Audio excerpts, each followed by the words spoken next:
అట్లాంటి వాళ్ళ ఉచ్చుల పడకండి. సమస్య ఉంటే నాకు చెప్పండి. నా మంత్రులందరూ అందుబాటులో ఉన్నారు.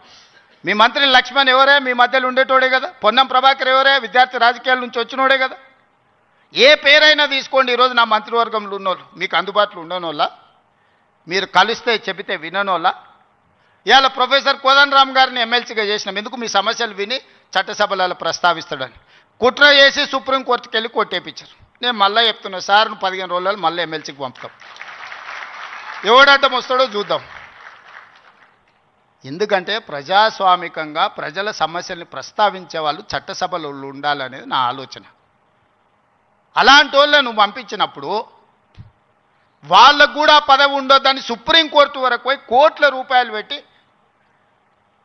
పెద్ద పెద్ద న్యాయవాదులను తీసుకొచ్చి ప్రొఫెసర్ కోదండరామ్ సార్ని ఎమ్మెల్సీగా తొలగించారు. ఏం పైశాచికానందం ఇది?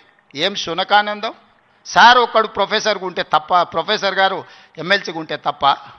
మీ ఇంటిల్లి పాది మంత్రులు ఉండొచ్చు, ముఖ్యమంత్రి ఉండొచ్చు, ఎమ్మెల్సీలు ఉండొచ్చు, ఎంపీలు ఉండొచ్చు, అన్నీ మీ కుటుంబం ఉండొచ్చు. కానీ పొలిటికల్ చేసి చైర్పర్సన్గా పనిచేసిన కోదండరామ్ గారు ఒక ఎమ్మెల్సీ ఉంటే మీ దుఃఖమేందని అడుగుతున్నా. నా మీద తీటుందంటే నేను అర్థం చేసుకుంటా. ఆ సార్ ఏందే పాపం, ఇంటి తలుపులు వలగొట్టినా ఏమనలే సారు. నేనైతే చెంపలు వలగొడుతుంటే.